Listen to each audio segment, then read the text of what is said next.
ভিডিওতে আমরা পঞ্চম শ্রেণীর প্রথম পর্যায়ক্রমিক মূল্যায়নের পরিবেশে 7 নম্বর স্কুলের প্রশ্ন উত্তরগুলো আলোচনা করব। 1-1 হৃৎপিণ্ডের শব্দ শোনা যায় যে যন্ত্রের সাহায্যে তা হলো স্টেথোস্কোপ।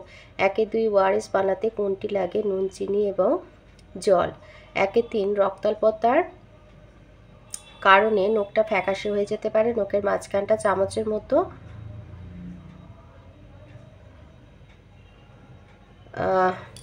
খ দেবে না, নখটা ওটা উঁচু বলেছে, নিচু হয়ে যায়, নখ ফ্যাকাশে হয়ে যেতে পারে দেবে। 1-4 অস্থি মজবুত করার জন্য দরকার হলো ক্যালসিয়াম। 1-5 ত্বকে রোদ লাগলে ভিটামিন ডি তৈরি হয়। 1-6 বক্রেশ্বর তাপবিদ্যুৎ কেন্দ্র বীরভূম জেলায় অবস্থিত। 2 শূন্যস্থান পূরণ। 2-1 ত্বকের ওপরের স্তরে রক্ত থাকে না। 2-2 অতিবেগুনি রশ্মি ত্বকের ক্যান্সার ঘটায়। 2-3 মেলানিন নামের একটা জিনিসের জন্য চামড়ার রং কালো হয়। 2-4 ডট হলো যক্ষা রোগের চিকিৎসা পদ্ধতি। 2-5 ছৌ নাচের জন্য বিখ্যাত পুরুলিয়া জেলা। 2-6 দুইটি হাড়ের জোড়কে অস্থিসন্ধি বলে। 2-7 আমাদের শরীরের বর্ম হলো ত্বক। 3 বলেছে বিবৃতিগুলি কোনটি ঠিক কোনটা ভুল বেছে লেখো। 3-1 শিঙি মাছের আঁশ নেই ঠিক। 3-2 কোমর থেকে হাঁটু পর্যন্ত হাড়কে হিউমেরাস বলে, ভুল, ওটা ফিমার। 3-3 সজরের কাঁটা হলো প্রকৃতপক্ষে লোম ঠিক। 4-1 বলেছে 4 দাগের একটি বাক্যে উত্তর দাও। 1 চৈতন্যদেব কোন জেলায় জন্মগ্রহণ করেন? নদিয়া জেলায়। 4-2 মাছের ঘাস এড়াতে ও জল শোধন করতে কোন ঔষধ ব্যবহার করা হয়? Potassium permanganate. 4-3 দুটি শিকারী পাখির নাম বাজ আর ঈগল। 5-1 বাঁওড় কি? এটা আছে রায়মার্টিনের 58 পৃষ্ঠায়। নদীর বাঁকে কিছুটা জল নদী থেকে আলাদা হয়ে বদ্ধ জলায় পরিণত হয়, তাকে বাঁওড় বলে।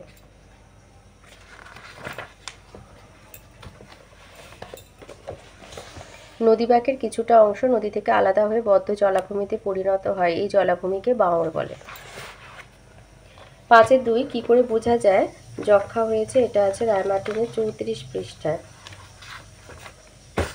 যক্ষা রোগের লক্ষণগুলো লিখতে হবে। এই যে যক্ষা রোগের লক্ষণগুলো: 1 হচ্ছে প্রথম বিকেলে জ্বর হয়। 2 রাতে প্রচুর ঘাম হয় এবং শ্বাসকষ্ট দেখা দেয়। 3 সকালে ঘুম থেকে ওঠার পর টানা কফ উঠতে থাকে। 4 খাবারে অরুচি, বুকে ব্যথা হয়। 5 অসুখ বাড়লে কাশির সঙ্গে কাঁচা রক্ত ওঠে। আর 6 ক্রমশ দেহের ওজন কমতে থাকে।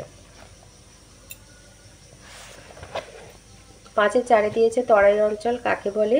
একটি বরফগলা জলের নদীর নাম লেখো। তো আমি এখানে গঙ্গা দিয়েছি, এছাড়া তিস্তা তোর্সাও বলতে পারো। আর বলেছে তরাই অঞ্চল কাকে বলে? এটা আছে রায়মার্টিনের 124 পাতাতে রয়েছে।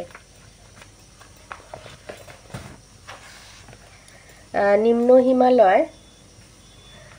হিমালয় বা শিবালিক পর্বতে পাদদেশে পূর্ব পশ্চিমে প্রসারিত প্রায় 38 কিলোমিটার চওড়া তরঙ্গায়িত সমভূমি তরাই অঞ্চল নামে পরিচিত।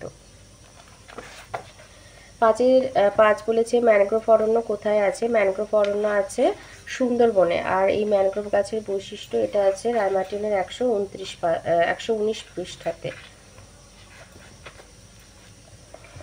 এই যে ম্যানগ্রোভ উদ্ভিদের বৈশিষ্ট্য, এই যে ম্যানগ্রোভ উদ্ভিদ হচ্ছে সুন্দরবন অঞ্চলে দেখতে পাওয়া যায়।